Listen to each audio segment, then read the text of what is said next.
Hello दोस्तों, मेरा नाम है आरव सिंह और आप सभी देख रहे हैं हॉरर रेडियो। तो आज की कहानी रूम नंबर 333 के ऊपर है। तो दोस्तों, कहानी में बने रहिए और जानिए कि क्या होता है उस रूम में। आज की ये सच्ची डरावनी कहानी हमारे एक सब्सक्राइबर ने हमें भेजी है। दोस्तों, आप अपने इस चैनल को सब्सक्राइब करना बिल्कुल भी ना भूलिएगा और सब्सक्राइब करने के बाद बेल आइकन के बटन जरूर से दबाइएगा। तो दोस्तों, शुरू करते हैं आज की ये सच्ची डरावनी भूतिया कहानी को। यह कहानी एनी की है, एक 25 साल की ब्रिटिश जर्नलिस्ट जो पैरानॉर्मल पर एक डॉक्यूमेंट्री शूट करने के लिए लंदन आई थी। उसने सुना था कि लंदन का एक फेमस और लग्जीरियस एंटीक होटल काफ़ी हॉन्टेड है। कई साल पहले एक डॉक्टर और उसकी वाइफ हनीमून मनाने आए थे।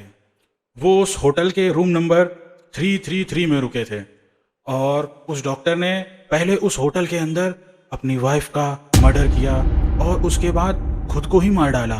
कहते हैं कि तब से उस रूम 333 में उस डॉक्टर की आत्मा भटकती है।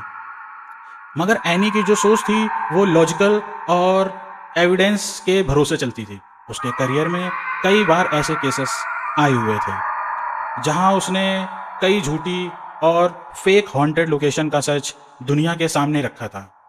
उसने सोचा कि वह रूम 333 के राज का पता वह खुद लगाएगी और वह वहां पे एक रात गुजारेगी और फिर बाकी केसेस की तरह वह आगे बढ़ जाएगी। लेकिन उसे नहीं पता था कि यह उसकी जिंदगी का सबसे खौफनाक एक्सपीरियंस होने वाला है। उस होटल के मेन एंट्रेंस से चेकिंग बेस तक का रास्ता सॉफ्ट फ्लोरिंग और बेहद बड़ी बड़ी पेंटिंग से भरा हुआ था। वह अपने हाथ में एक सूटकेस और दूसरे हाथ में कैमरा बैग लेकर उस रिसेप्शन पे पहुंची। रिसेप्शनिस्ट ने उसे एक बड़ी सी स्माइल दी। लेकिन जब एनी ने रूम 333 के लिए अपना बुकिंग कंफर्मेशन दिया तो उस रिसेप्शनिस्ट का चेहरा एक पल सा सुन्न सा पड़ गया। उसके हाथों का मूवमेंट रुक सा गया। एनी ने उससे पूछा कि उसे अचानक से क्या हुआ, तो वह सॉरी मैम कहकर फिर से मुस्कुराने लगी। एनी अपने काम की वजह से कई होटल्स में रुक चुकी थी और आजकल लगभग सभी होटल्स चाबियों की जगह की कार्ड्स देते थे। इसलिए जब रिसेप्शनिस्ट ने एक अटपटी स्माइल के साथ एनी को जब एक चाबी दी तो एनी को काफ़ी अजीब सा लगा। पूरे होटल में काफ़ी चहल पहल थी, मगर उस होटल के उस थर्ड फ्लोर का माहौल कुछ अलग ही था। पूरे कॉरिडोर में कोई भी नहीं था। रूम 333 कॉरिडोर के दूसरे कोने में था। उस कॉरिडोर के वॉल्स पर पुरानी पेंटिंग्स थी जिनके कलर्स फेड हो चुके थे। उस वॉल लैंप्स जो थे वहाँ पे लगे हुए वो भी बहुत डीम थे और उसकी पीली रोशनी में हर चीज़ की परछाइयाँ कुछ ज़्यादा ही डरावनी लग रही थी। कारपेट बहुत पुराना सा था, जैसे उसकी सफाई ही ना हुई हो। हर कदम पर पैरों के नीचे की लकड़ी हल्की सी आवाज़ कर रही थी। रूम का दरवाज़ा डार्क पॉलिश वुड से बना हुआ था जिसमें ब्रास का एक हैवी हैंडल था। जब एनी ने वो हैंडल पकड़ा तो वो कुछ ज़्यादा ही ठंडा था। दरवाज़ा खुलते ही एनी का स्वागत अंधेरे से हुआ। उसने अपना सूटकेस नीचे रखा और फ़ोन की टॉर्च ऑन की और रूम के स्विचेस को ढूंढने लगी। रूम का जो इंटीरियर था वो एक विक्टोरियन स्टाइल का था। एक बड़ा किंग साइज बेड और एंटीक साइज के डेकोरेशंस और एक बड़ी सी पेंटिंग जो वहाँ वॉल पर लगी हुई थी। उसे फाइनली बेड के पास स्विच बोर्ड मिल गया और जैसे ही उसने लाइट्स ऑन की दरवाजे से एक जोर की आवाज़ आई। एनी चौंक गई और बहुत धीरे से पीछे पलटी। उसने अपना सूटकेस दरवाजे के बाहर रखा था और वह लुढ़क कर गिर गया था। उसने सूटकेस बेड के पास रखकर अपना कोट उतारा, बैग अनजिप किया और अपना रिकॉर्डिंग सेटअप निकालना शुरू किया। हर चीज़ सिस्टमेटिक थी। पहले ट्राइपॉड, फिर कैमरा और फिर माइक सेटअप कर दिया। शाम ढल चुकी थी और रात होने लगी थी। एनी ने अपने लिए एक सैंडविच ऑर्डर किया और कमरे के कोने में पड़े सोफे पर आराम से बैठ गई। नवंबर का महीना था, इसलिए एनी को थोड़ी सी ठंड लग रही थी। उसने अपने रूम के फायरप्लेस में एक छोटी सी आग जलाई और अपने लैपटॉप पर होटल रूम की साइटिंग्स पर रिसर्च करने लगी। उसका प्लान काफ़ी सिंपल सा था। वो उस रात उस रूम को रिकॉर्ड करेगी और अपने एक्सपीरियंस को रिव्यू करेगी। उसने सारा इंतज़ाम कर लिया था। कैमरा रोलिंग था, माइक ऑन था और एनी इंटरनेट की दुनिया में खो चुकी थी। उसे भी पता नहीं चला कि कब उसकी आंख लग गई। कुछ देर बाद एनी के दरवाजे पर एक नॉक हुई।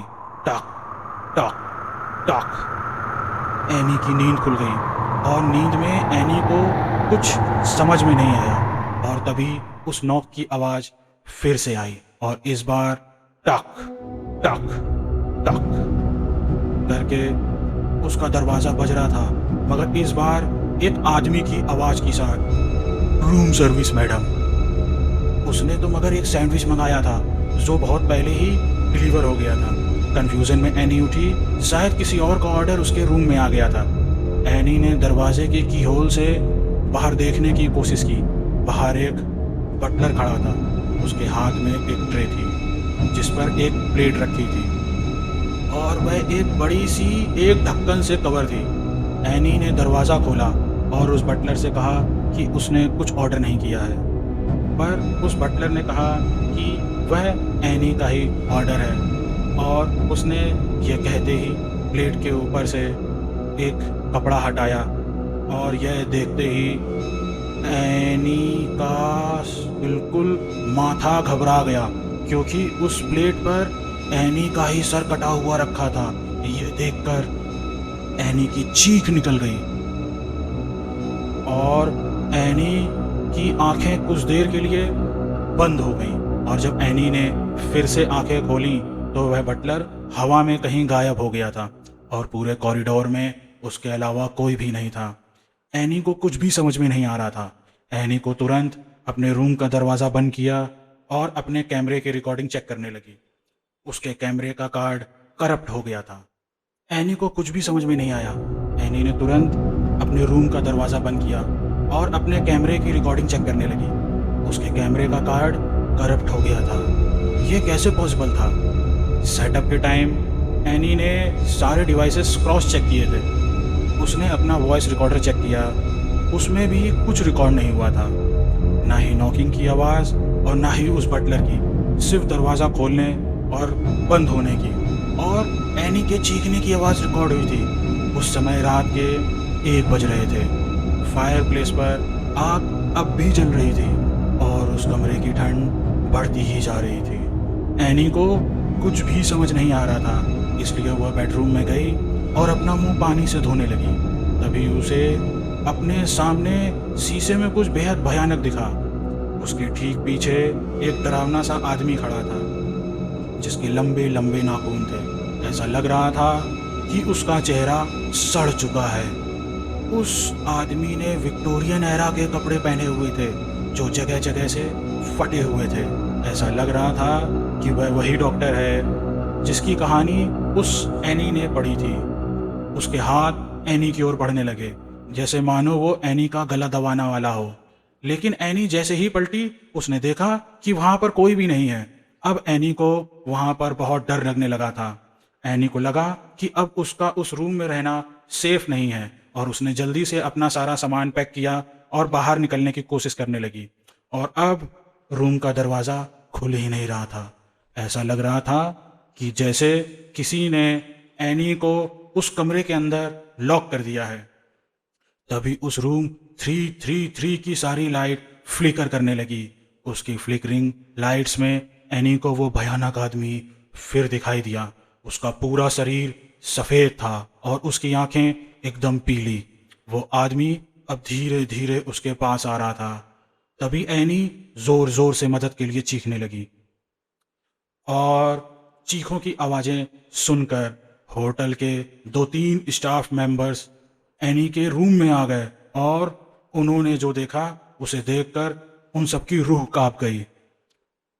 एनी बाथरूम के शीशे में अपना सर जोर जोर से मार रही थी और जोर से चिल्ला रही थी, शीशा लगभग जो था पूरी तरीके से टूट गया था और एनी के चेहरे में घुसा हुआ था।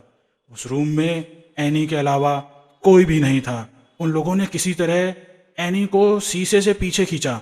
एनी पागलों की तरह एकदम चीखे जा रही थी। स्टाफ ने उसके हाथ पैर पकड़ लिए और उसको बाहर ले आए और एनी बेहोश हो गई। उसके कुछ समय बाद एनी को जब होश आया तब वो होटल के मेडिकल रूम में थी। उसने अपने साथ हुआ पूरा किस्सा बताया। उसने बताया कि वो भयानक सा दिखने वाला आदमी उसका सर पकड़ के बार बार उस शीशे में मार रहा था। बाद में उसे उस किसी होटल स्टाफ से पता चला कि वह किसी डॉक्टर की आत्मा थी और वह वही डॉक्टर था जिसने अपनी बीवी को उस होटल में मारा था। इस इंसिडेंट के बाद एनी ठीक तो हो गई, लेकिन वो शायद ही कभी होटल लैंगव्यूम की उस हॉन्टेड रूम 333 को भूल पाएगी। तो दोस्तों, आज की ये सच्ची डरावनी कहानी बस यहीं समाप्त होती है और आप सभी से बस मैं यही कहना चाहूँगा कि इस चैनल को सब्सक्राइब ज़रूर से कर लें और बेल आइकन की बटन दबाना बिल्कुल भी ना भूलें। और मिलते हैं दोस्तों कल एक नई सच्ची डरावनी भूतिया कहानी में।